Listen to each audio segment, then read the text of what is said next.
It's strange how some names just stick with us, and how some old books still make people stop and think. Michel de Nostradamus, known as Nostradamus, is one of those names. He was a French astrologer, physician, and reputed seer. He published collections of prophecies, most famously Les Prophecies, way back in 1555. That was centuries ago. But people still talk about him. They still read his vague, cryptic verses. They wonder if he really saw the future. And it's not just a few fringe groups. Serious people, or at least people who write books and documentaries, keep coming back to him. They point to lines of text written in Old French. They say, see? He predicted this. He knew about that. It's hard to ignore sometimes. He wrote about fires, wars, revolutions, and leaders. He used strange language full of metaphors and symbols. He mixed different languages too, like Latin and Greek, and threw in astronomical terms. Maybe he did it to protect himself, or maybe to make his words harder to pin down. But the sheer persistence of these interpretations, the way they pop up after major world events, it's uncanny. How could a man from the 16th century know about things like global pandemics, world wars, or even specific figures in history? Was it just luck? Was it the human tendency to find patterns where there might be none? Or was there something else at play? Did he tap into some knowledge we don't understand? And if he did, what does that mean for us? What about the prophecies that haven't happened yet? The ones that still sit there waiting, they are often dark. They speak of massive changes, disasters, and conflicts. It's unsettling. You read them, and you can't help but wonder.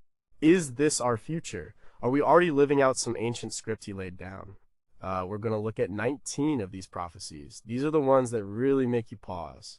The ones people still debate and worry about. Some have interpretations that seem to fit past events with chilling accuracy. Others point to potential futures that are frankly terrifying. There are big questions around all of them.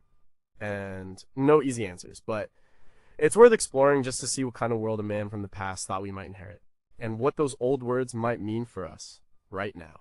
Number 19, are we about to see the end of the world as we know it? Nostradamus spoke a lot about big, cataclysmic events. He didn't always say the end of the world, but he often hinted at periods of immense upheaval and destruction. Some interpretations suggest a third Antichrist figure, or a series of global wars culminating in a kind of reset.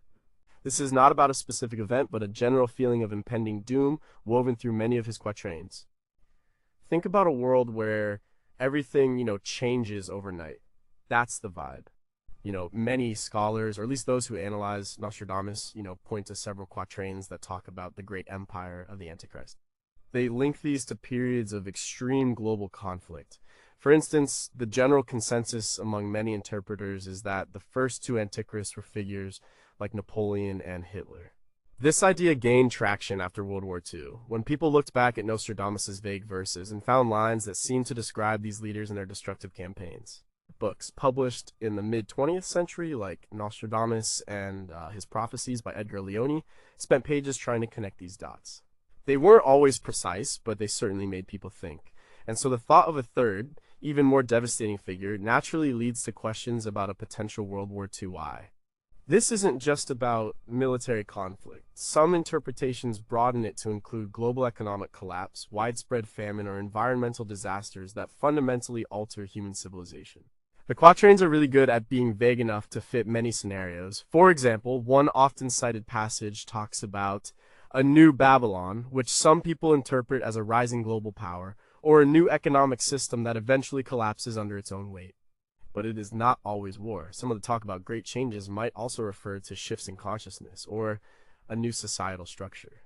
Think about the speed of technological change. Think about how fast information travels now. Could some of his prophecies be about the internet or artificial intelligence without him having the words for them? He describes things like fire from the sky or new weapons. In his time, a cannon was cutting edge. Imagine what he might have thought of a nuclear bomb or a drone strike. The unsettling part is how often people feel like we are on the brink of something huge. Whether it's the climate crisis, ongoing geopolitical tensions, or just the feeling that society is fragile, these older prophecies seem to tap into that collective anxiety. They give a historical voice to our modern fears. It's like he laid out a general roadmap for global instability. and we are still following it. What if the end of the world is not a single event, but a slow, agonizing decline? What if we are already living through the beginning of the end and just can't see it clearly? What if our efforts to prevent disaster are actually just accelerating it? Number 18, will the oceans rise and swallow the land? Nostradamus made several allusions to major shifts in the Earth's environment, particularly concerning water. He wrote about great floods and waters rising. For someone in the 16th century, understanding climate change as we do today would have been impossible. But his descriptions are often chillingly close to what we might expect from rising sea levels or extreme weather events. One quatrain mentions the earth trembles much more than on the mainland. At sea, great waves rise. And another talks about the great city by the sea being half submerged. These lines resonate with modern scientific predictions about global warming. The Intergovernmental Panel on Climate Change IPCC, a group of thousands of scientists, has been publishing reports for decades. They detail the accelerating melting of ice sheets and glaciers. They project sea level rise that could displace millions of people living in coastal areas. Places like Venice, Miami, parts of Bangladesh are already experiencing increased flooding. Historical data from organizations like NASA shows a clear upward trend in global sea levels over the last century.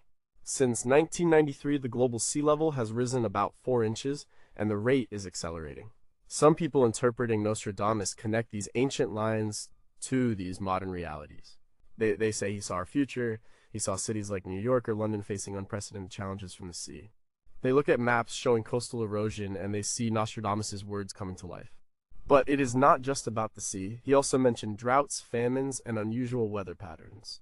Great dry earth. To be made more arid is another line that some point to, seeing connections to widespread desertification or prolonged heat waves.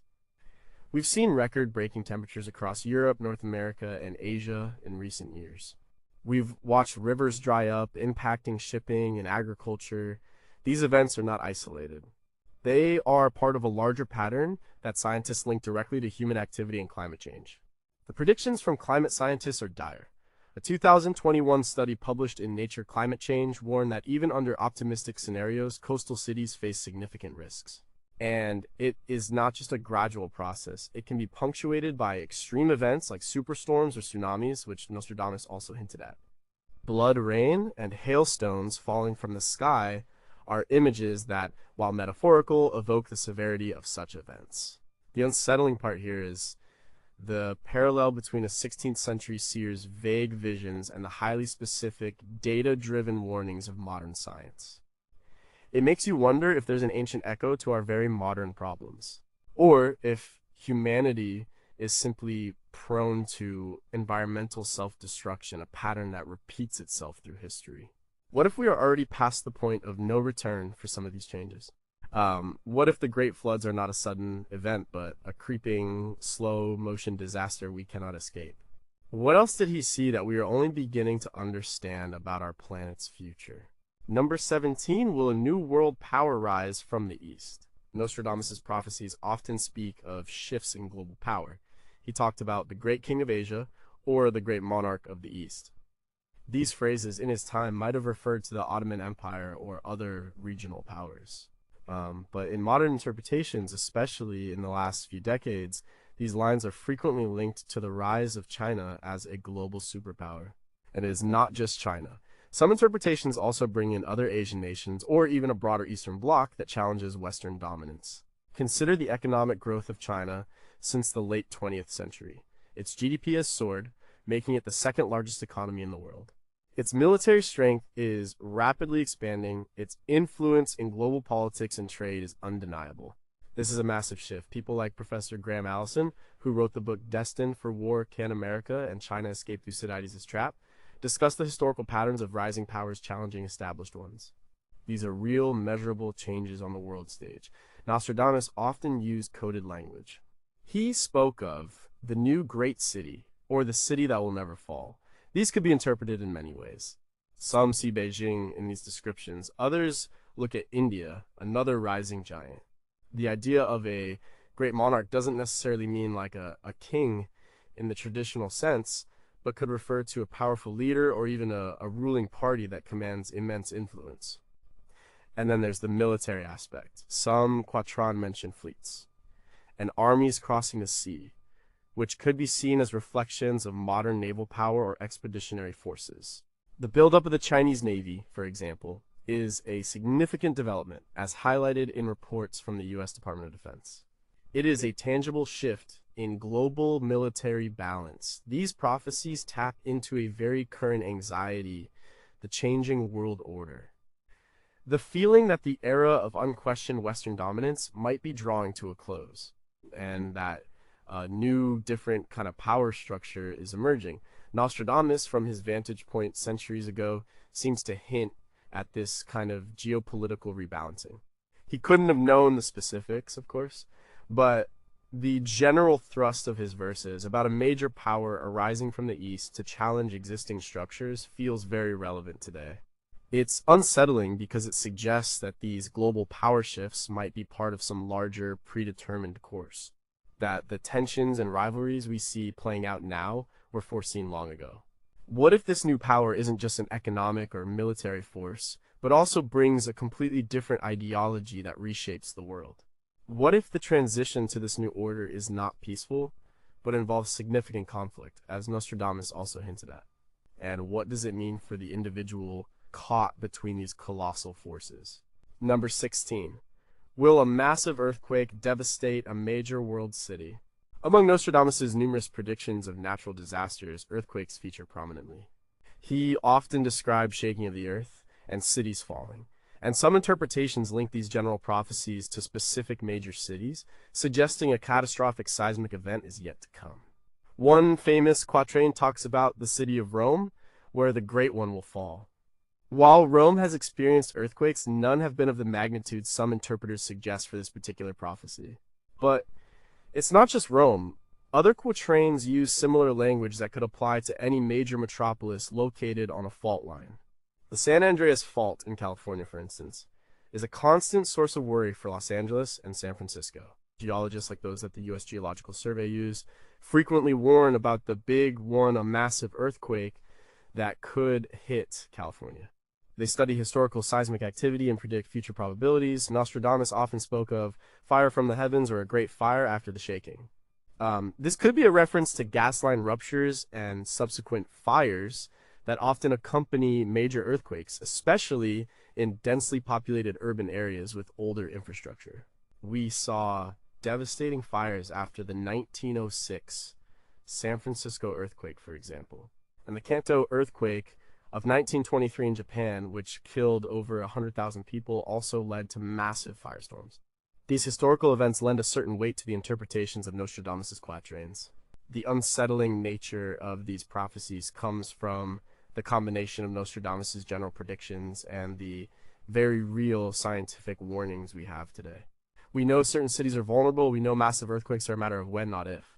And when Nostradamus writes of the fall of the pillars or the great loss, it conjures images of modern skyscrapers collapsing. There are also specific dates that some interpreters have tried to attach to these prophecies. While these dates almost always pass without incident, the underlying fear remains. For example, some have pointed to the 2011 Tohoku earthquake and tsunami in Japan as a possible fulfillment of some of his vague maritime disaster predictions due to the sheer scale of the event. But the search for a truly catastrophic, city-destroying earthquake prophesied by Nostradamus continues. What makes it unsettling is the sheer power of nature. We build our cities, we create our lives, but we are still at the mercy of the planet's movements. And the thought that a man from centuries ago might have seen a specific devastating natural event in our future is chilling. What if this earthquake isn't just natural, but triggers something even worse, like a volcanic eruption or a tsunami that impacts multiple continents? What if the great city he spoke of is not one we expect, but a completely different urban center? How would our globalized world cope with the collapse of a major economic and cultural hub? Number 15. Will a new pope lead the Catholic Church to its end? Nostradamus' prophecies include several quatrains interpreted as references to the papacy and the future of the Catholic Church. One of the most famous interpretations suggests that the last pope before the end times, or a period of severe tribulation, will be named Peter the Roman. This idea has gained significant traction, especially in the context of discussions around Pope Francis. The Prophecy of the Popes, often attributed to Saint Malachy, an Irish archbishop from the 12th century, lists 112 popes with cryptic mottos. The list ends with Peter the Roman and predicts the destruction of Rome. While this isn't Nostradamus' direct work, many interpreters weave it into their analysis of his prophecies, seeing a common thread about the future of the Church. Nostradamus himself wrote of the Roman pontiff and the great king of terror at the end of a religious reign. Consider the events surrounding Pope Benedict XVI's resignation in 2013, which was highly unusual. This event created a sense of disruption and change within the Vatican. Then came Pope Francis, the current pontiff. He is the first Jesuit pope, the first from the Americas, and the first from the Southern Hemisphere. His name is Francis, not Peter, but some interpreters argue that Peter the Roman isn't necessarily a birth name, but a symbolic title referring to the Roman origin of the papacy, or perhaps to Saint Peter, the first pope. They might also suggest that Pope Francis, due to his reforms and challenges to tradition, is paving the way for a more significant final figure. Nostradamus' quatrains speak of great changes within the Church, of divisions and conflicts. The Church will begin to lose its temporal power, reads one interpretation. We have seen declining church attendance in many Western countries, scandals that have rocked the institution, and ongoing debates about doctrine and reform. These are real measurable shifts in the Church's influence and standing in the world. The unsettling aspect here is the suggestion that an ancient prophet saw not just the rise and fall of political leaders, but also the fate of one of the world's oldest and most influential institutions. It touches on deep-seated religious and existential fears. The Catholic Church has been a constant for over 2 millennia. The idea of its fundamental transformation, or even its end, is a truly profound thought for many people. What if the end of the Church isn't its physical destruction, but a spiritual or ideological transformation so complete it's unrecognizable? What if the Peter the Roman figure is not a person, but a movement or a schism that fundamentally alters Catholicism? And what would be the global impact if such a powerful institution were to undergo such a radical, perhaps prophesied change? Number 14. Will a future monarch face a similar fate to King Charles I? Nostradamus made many prophecies about European royalty and nobility. Given he lived in a time of kings and queens, this isn't surprising. But some interpretations stretch these old verses to suggest a future monarch, perhaps even a current one, might face a tragic end, mirroring historical figures like King Charles I of England, who was executed. There's talk about a king driven from his realm or a great dispute over the crown. In the UK, the monarchy is a subject of constant fascination and scrutiny. King Charles III ascended to the throne after the long reign of Queen Elizabeth II. His reign began with discussions about the future of the monarchy, its relevance, and its role in a modern world.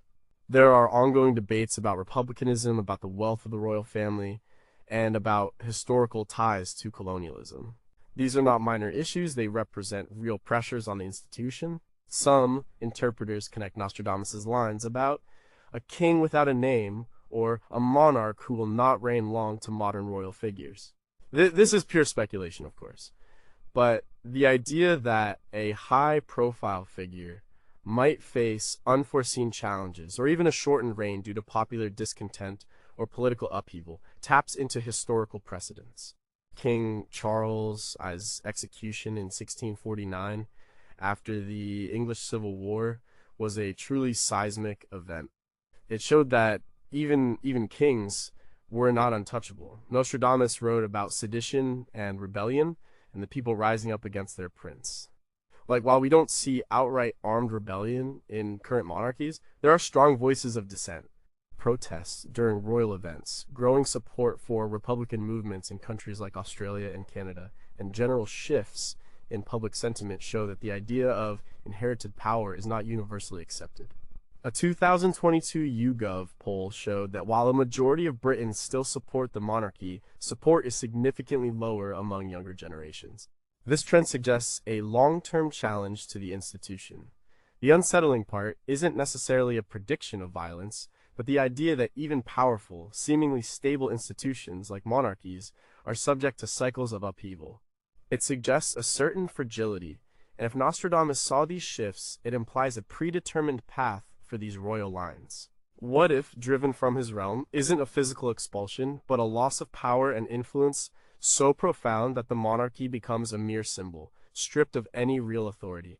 What if popular discontent reaches a point where it fundamentally redefines the role of royalty, or even abolishes it, leading to a new political structure?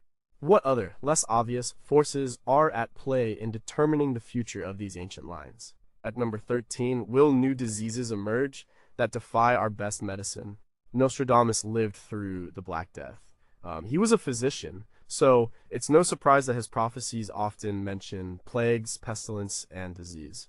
But some interpretations of these quatrains suggest not just a return of old scourges, but the emergence of new and highly resistant illnesses that challenge modern medicine. Near the great man, a great plague, and blood and pestilence from the sky. These are lines that have been interpreted in various ways, but many now point to global pandemics. The COVID-19 pandemic, which swept the world starting in late 2019 and early 2020, certainly felt like a fulfillment for many. It was a new virus, highly contagious, and it brought the world to a halt. Scientists at organizations like the World Health Organization (WHO) work tirelessly on disease surveillance, but new pathogens are constantly emerging. Zoonotic diseases, those that jump from animals to humans, are a constant threat, as highlighted by virologists like Dr. Peter Daszak, who studies these interfaces. But the prophecies go further. They speak of illnesses that are difficult to cure, that spread rapidly, and that cause widespread suffering. This resonates with the modern concern about antibiotic resistance. Bacteria are evolving to become immune to our drugs. The Centers for Disease Control and Prevention (CDC) calls antibiotic resistance one of the biggest public health challenges of our time. It means common infections could become deadly again, and then there's the talk of invisible enemies or poisons in the air. While Nostradamus couldn't have known about viruses or airborne transmission in a scientific sense, his descriptions tap into the fear of unseen threats that spread through a population. The idea of something that you can't see that devastates communities is a powerful and ancient fear, and it is very much alive today. The unsettling part is how these ancient prophecies seem to mirror our current anxieties about public health. We have advanced medicine, vaccines, and global surveillance systems. But the emergence of new viruses, the threat of antibiotic-resistant bacteria, and the interconnectedness of our world mean that a pandemic can still be utterly devastating. Nostradamus, in his own way, seemed to grasp this vulnerability. What if the next great plague is not a virus, but something completely different, like a fungal infection or a toxin that we don't even know how to identify? What if its origin is not natural, but man-made, escaping from a lab or being used as a weapon? How would humanity cope if our advanced medical science simply had no answer to a widespread and deadly illness? Number 12, will a new global conflict erupt from an unexpected quarter? Nostradamus filled his pages with predictions of wars and conflicts, but sometimes he hints at battles and major upheavals that arise from unexpected places or involve new alignments of powers. This isn't just about big nations fighting, but a more complex, perhaps less predictable kind of global conflict. One quatrain speaks of the two great nations where the conflict will be long. Another mentions a war in the west, but its origin from the east. These kinds of lines are open to endless interpretation. The conflict in Ukraine, for instance, starting in 2022, was a major geopolitical event. It certainly shifted alliances and created a new kind of proxy war with global implications. It was in some ways unexpected in its scale despite prior tensions. Experts in international relations like John Mearsheimer have been debating the roots and future of this kind of conflict for years. But the prophecies don't just speak of direct military engagement, they hint at different forms of warfare. Cyber warfare, for example, is a relatively new concept but incredibly powerful. Your nations are constantly engaged in digital battles, targeting infrastructure, spreading disinformation, and stealing secrets. A major cyber attack could cripple a country without a single bullet being fired. This kind of invisible war could be what Nostradamus meant by secret enemies or a war without sound. Reports from the Cybersecurity and Infrastructure Security Agency (CISA) constantly highlight the growing threat of these attacks. And then there's the talk of internal divisions leading to external conflicts. Many countries face deep political and social polarization. If these internal fractures become severe enough, they can create instability that spills over borders or makes a nation vulnerable to outside forces. The Arab Spring uprisings, which started in 2010, showed how quickly internal discontent can escalate and reshape regions. The unsettling part is that these prophecies suggest that war is not just an old concept, but an evolving one, that future conflicts might not look like past ones, and that the origins of these conflicts could be far more complex and hidden than we imagine. Nostradamus, in his cryptic way, seems to warn us about the evolving nature of global instability. What if the unexpected quarter is not a geographical region, but a non-state actor, or a new ideology that spreads globally like a virus? What if the new global conflict isn't just one war, but a series of interconnected smaller conflicts that destabilize the entire planet? And how do we prepare for a conflict that doesn't fit our traditional definitions of warfare? Number 11, will technology become a double-edged sword leading to ruin? Nostradamus couldn't have imagined the internet, artificial intelligence, or nuclear power. But some of his quatrains are interpreted as warnings about the unintended consequences of human innovation. They speak of great inventions that lead to great destruction, or new forms of fire that devastate cities. Consider the atomic bomb. When it was dropped on Hiroshima and Nagasaki in 1945, it changed warfare forever. It was a new form of fire that devastated cities like nothing before, and some Nostradamus interpreters retrospectively linked this to his writings about globes of fire from the heavens, or the great bomb that flies without wings. While these are very stretched interpretations, the emotional resonance is clear. The fear of technology turning against us is ancient. The development of nuclear weapons was a stark realization of this fear, as detailed in books like The Making of the Atomic Bomb by Richard Rhodes. Now, think about artificial intelligence. Researchers like Stephen Hawking, before his death, and Elon Musk have warned about the potential dangers of uncontrolled AI. The idea that machines could surpass human intelligence and make decisions that are not aligned with human well-being is a core concern for AI ethicists and scientists. Nostradamus' prophecies sometimes mention beings of metal or false gods created by man. These lines, again, are highly interpretive, but they tap into a modern anxiety. What if we create something we cannot control? And it's not just about destructive power, it's about fundamental societal change. The internet, for example, has revolutionized communication and access to information. But it also brought new forms of surveillance, disinformation, and addiction. Books like Shoshana Zuboff's The Age of Surveillance Capitalism explore how our data is constantly being collected and used. This raises questions about privacy and control, which some might link to Nostradamus' veiled warnings about invisible chains or thoughts controlled from afar.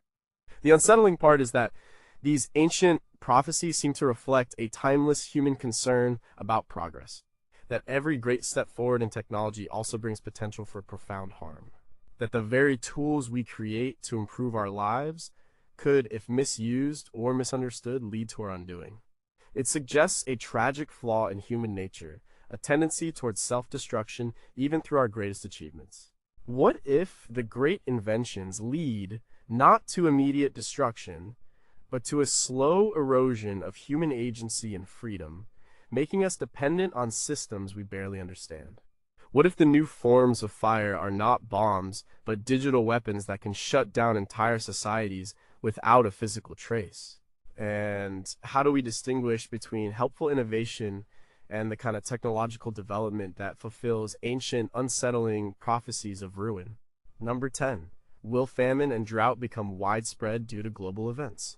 Nostradamus often included grim predictions of famine, starvation, and widespread food shortages. He wrote of the land will be barren and great hunger will come.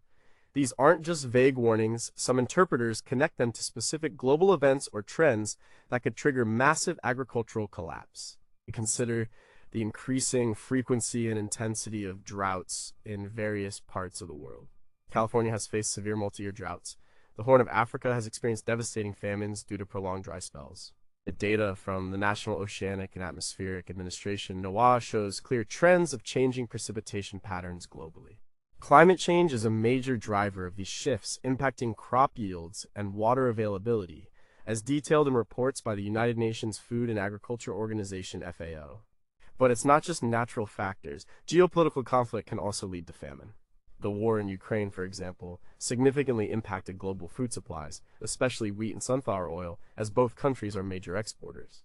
This disruption led to price hikes and food insecurity in many nations, particularly in Africa and the Middle East. This shows how quickly global supply chains can be disrupted, leading to widespread hunger. Nostradamus' prophecies speak of a shortage of grain, and the people will cry for bread. These descriptions are stark and direct. They evoke images of desperation and social unrest. And the idea that a world that produces enough food to feed everyone could still experience widespread famine due to distribution issues, climate disruption, or conflict is a truly unsettling thought. Researchers like those at the World Food Program WFP constantly monitor global food security, and their reports often paint a grim picture for vulnerable populations. The unsettling part is that these are not just abstract fears. We see real-world examples of food crises happening right now. And Nostradamus, centuries ago, seemed to lay out a general blueprint for how such widespread hunger could unfold, linking it to broader societal and environmental catastrophes. It makes you wonder if famine is an inevitable companion to other predicted disasters, or perhaps even a trigger for them. What if the Great Hunger is not caused by a lack of food, but by economic collapse that makes food unaffordable for the masses, even if it exists? What if genetically modified crops, meant to solve food shortages, somehow backfire or become a source of new problems? How would global society react to widespread, prolonged famine in an interconnected world where resources are already stretched thin? Number 9. Will a major financial crash plunge the world into chaos? As economic instability and collapse are themes that appear in Nostradamus' writings, often linked to periods of war or famine. He wrote about great ruin of money and riches will be lost. These lines, for many interpreters, point to a catastrophic global financial crisis that could plunge the world into chaos. Consider the financial crisis of 2008. It started in the housing market in the United States, but quickly spread globally, leading to a recession, bank bailouts, and job losses worldwide. It demonstrated how interconnected the global financial system is, and how quickly a crisis in one area can cascade. And economists like Norio Rubini, known as Dr. Doom, have continuously warned about the fragility of the global financial system and the potential for future crashes. Nostradamus often spoke of the market trembling, or the rich will become poor. These are evocative images. They suggest not just a downturn, but a fundamental upheaval in wealth and economic structure. With soaring national debts, inflation concerns, and volatile stock markets, the idea of a future financial meltdown feels very real to many. Reports from the International Monetary Fund (IMF) regularly highlight risks to global financial stability. But it is not just about a market crash. Some interpretations suggest a change in the very nature of money. Gold and silver will lose their value is a line that has been discussed in relation to hyperinflation, or even the rise of digital currencies that fundamentally alter the traditional financial landscape. While Nostradamus couldn't have conceived of Bitcoin, the idea of a dramatic revaluation of what constitutes wealth and currency is very much a modern concern. The unsettling part is how these ancient prophecies seem to tap into a very modern anxiety about the fragility of our economic systems. We live in a world built on complex financial instruments, global trade, and digital transactions. The idea that this intricate system could suddenly collapse, taking with it the foundations of modern society, is terrifying. Nostradamus, in his own way, seemed to glimpse this potential for economic catastrophe. What if the great ruin of money is not a crash, but a deliberate move by powerful entities to reshape the global financial system in a way that benefits only a few? What if the economic collapse is so severe that it leads to widespread social unrest and even armed conflict as people fight for scarce resources? What hidden vulnerabilities lie within our current financial structures that could trigger such a devastating event? Number 8. Will a new dominant ideology sweep across the globe? Nostradamus' prophecies often speak of religious shifts, new belief systems, and ideological conflicts. He mentions a new sect or a great change in custom and law. These can be interpreted not just as religious movements, but as the rise of powerful new ideologies that reshape societies and challenge existing norms. Consider the rise of communism in the 20th century. It was a completely new way of organizing society, leading to massive political and social upheaval across the globe, from Russia to China and beyond. It was a powerful ideology that challenged existing political and economic orders, and it led to immense conflict. Historians like Robert Service, who has written extensively on the history of communism, document its global impact. But it's not just about political ideologies, we also see the rise of powerful social movements. Environmentalism, for instance, has become a global force, fundamentally changing how we think about industry consumption and our relationship with the planet. Or think about the rapid shifts in social norms around gender identity and sexual orientation. These are profound ideological changes that would have been unimaginable in Nostradamus' time. Nostradamus' words about the great law changed or the old ways overturned could be seen as reflections of these kinds of transformations. He often wrote about battles of faith, but these can be understood metaphorically as clashes of worldviews. The one who changes the laws of the world is a line that could describe a charismatic leader who introduces a radical new way of thinking, whether religious or secular. The unsettling part is the idea that our societies are not stable, but are always on the cusp of profound ideological shifts. And that these shifts, while sometimes positive, can also be highly disruptive and even lead to conflict. Nostradamus seems to suggest a cyclical nature to these transformations, where old ways are inevitably challenged by new ones, often with dramatic consequences. It makes you wonder what the next dominant global idea might be and whether it will be a force for good or ill. What if the new sect or dominant ideology is not overtly political or religious, but something subtle that infiltrates our daily lives, changing our values and behaviors without us even realizing it? What if this ideology promises peace and progress, but actually masks a more sinister agenda for control? How would we recognize such a subtle yet powerful shift as it unfolds? Number 7. Will the Western world face a significant decline in power and influence? Nostradamus wrote about the rise and fall of empires, regions, and powerful entities. His prophecies, particularly those interpreted by some as relating to the eagle or the lion, symbols often associated with Western powers, sometimes hint at a period of decline for the West. This isn't about outright destruction, but a loss of dominance and influence on the global stage. Think about the relative decline of the United States and European powers in terms of economic share and manufacturing compared to rising nations in Asia, as discussed in numerous reports from the World Bank and the Pew Research Center. The unipolar moment, where the US was the undisputed superpower after the Cold War, is increasingly seen as over. We live in a more multipolar world with many centers of power. Nostradamus spoke of the great power of the West diminishing or the proud empire will fall. These are phrases that resonate with anxieties about a changing global order. The challenges to the dollar status as the world's reserve currency, the increasing difficulty of Western nations to unilaterally dictate international policy, and the internal divisions within many Western democracies all contribute to this sense of a shifting balance. Political scientists like Fareed Zakaria have written extensively about the post-American world and the rise of other powers. And it's not just about economics or geopolitics. There's also a cultural aspect. The influence of Western media, ideas, and values, while still strong, is increasingly being challenged by cultural products and perspectives from other parts of the world. The internet allows for a much broader exchange of ideas, and Western cultural hegemony is no longer as absolute as it once was. The unsettling part is the implication that this decline might be a predetermined cycle. That no power, no matter how great, can escape the ebb and flow of history. Nostradamus, from his distant past, seems to remind us that even the most dominant forces eventually face their sunset. It makes you wonder what kind of world will emerge when the traditional centers of power are no longer at the forefront.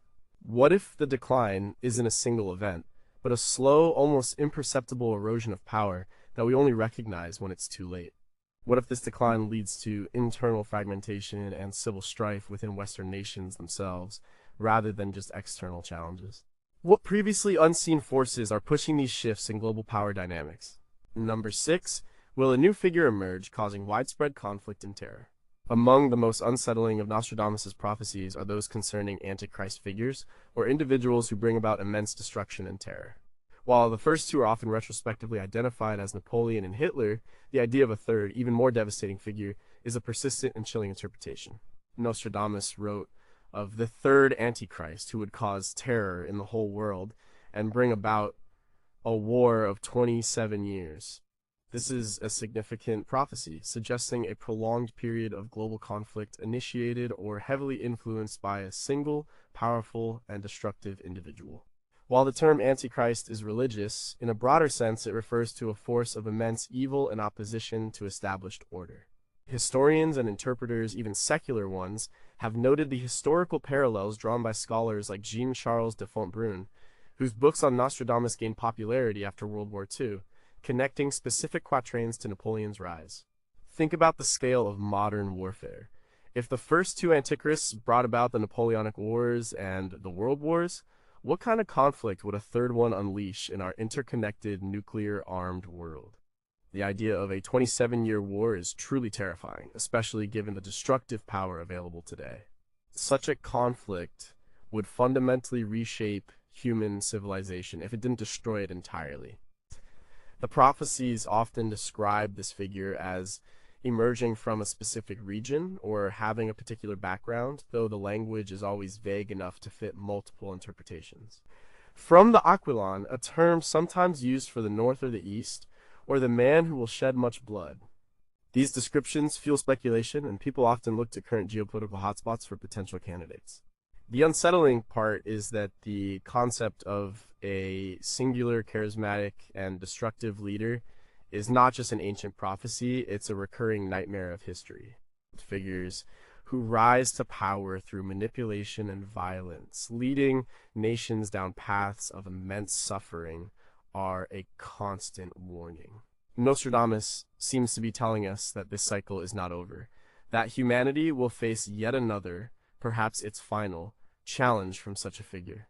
What if the Antichrist is not a political leader, but a scientific genius, who develops a technology so destructive it causes the War of 27 Years? What if this figure rises not through overt conquest, but through subtle manipulation of global systems such as finance or information?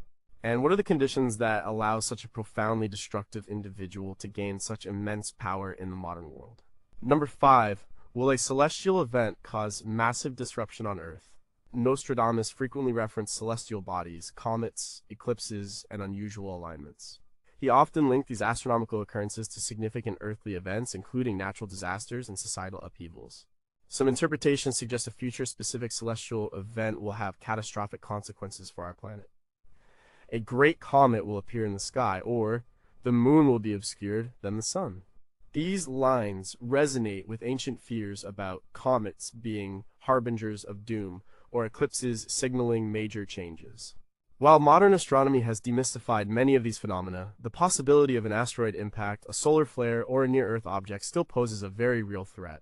NASA's Planetary Defense Coordination Office actively monitors near-Earth objects. Scientists like those at the European Space Agency also work on understanding the risks from space. Nostradamus wrote about fire from the heavens and the shaking of the Earth caused by the stars. These could be interpreted as direct impacts from meteorites or asteroids. A large enough impact could cause tsunamis, widespread fires, and even global climate disruption, similar to the event that likely wiped out the dinosaurs.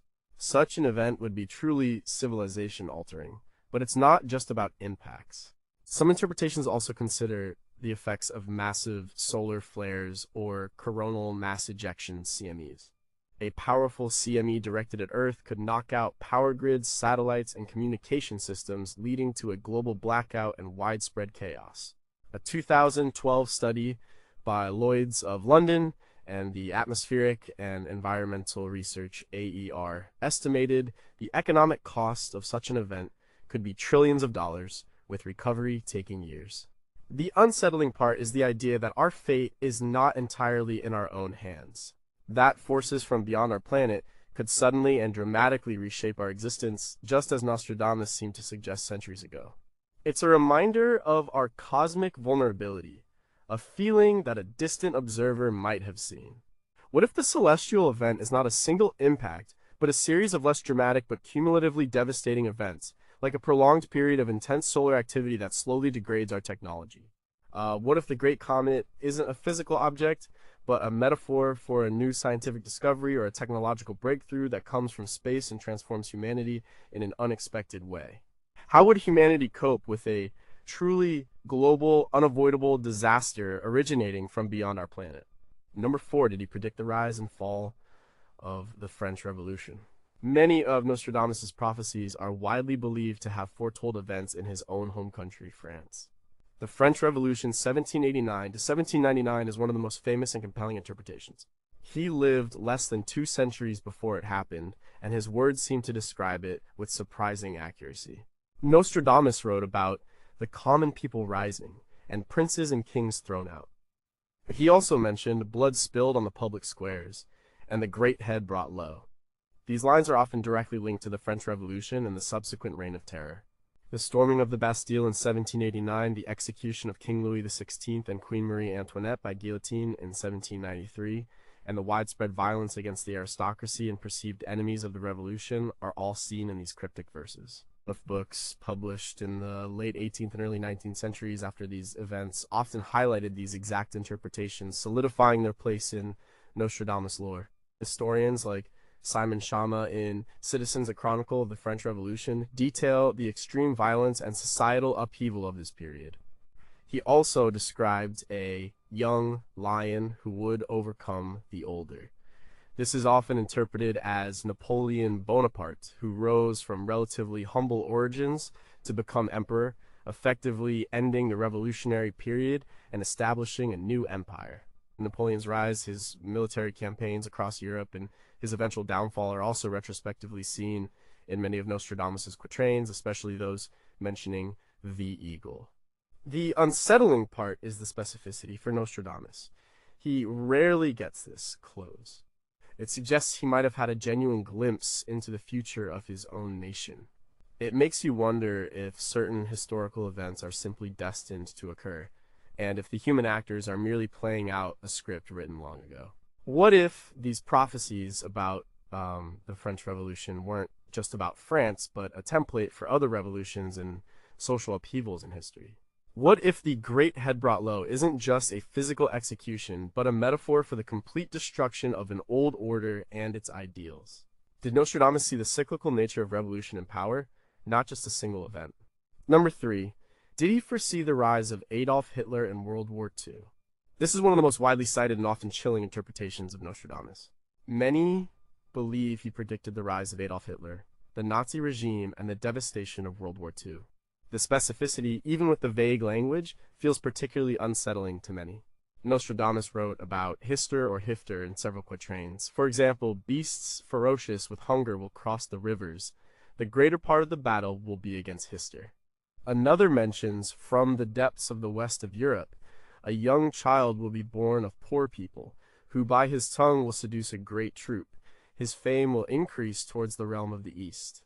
While Hister can be a Latin word for the Danube River, the phonetic similarity to Hitler is undeniable and has been seized upon by interpreters since the 1930s and 40s.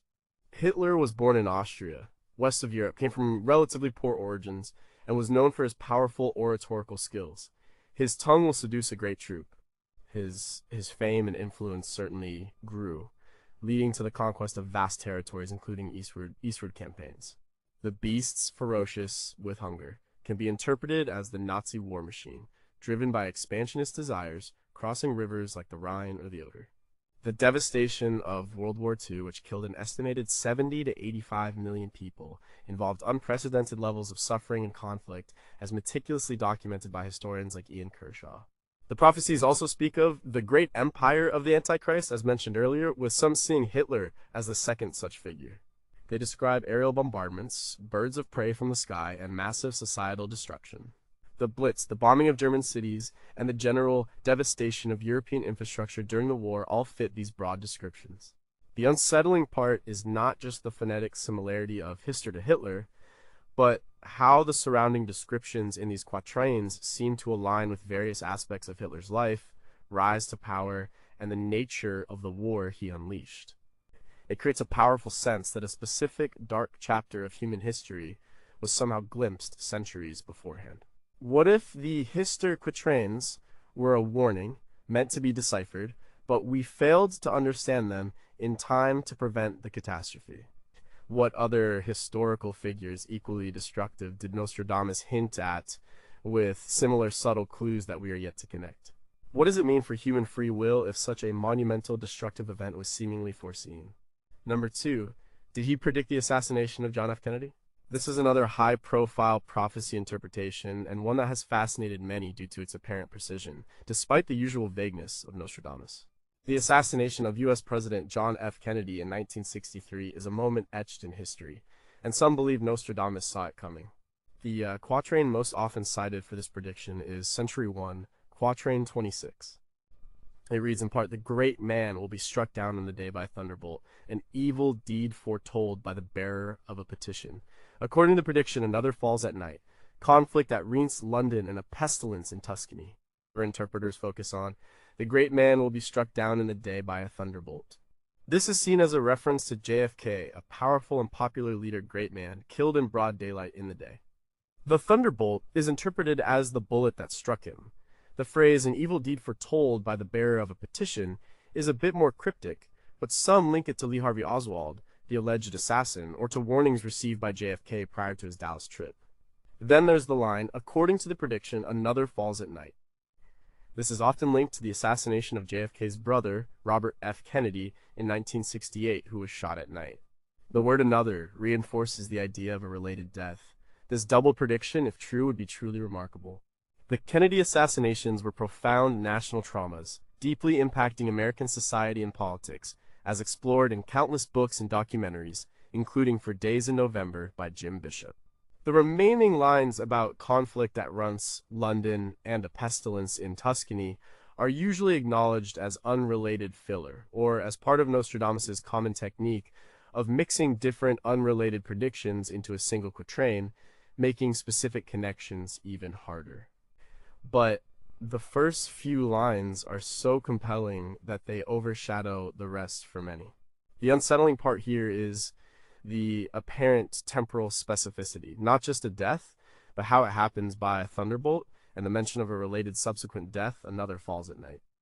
It gives the feeling that certain key historical figures and their fates might be laid out in advance, almost like a script.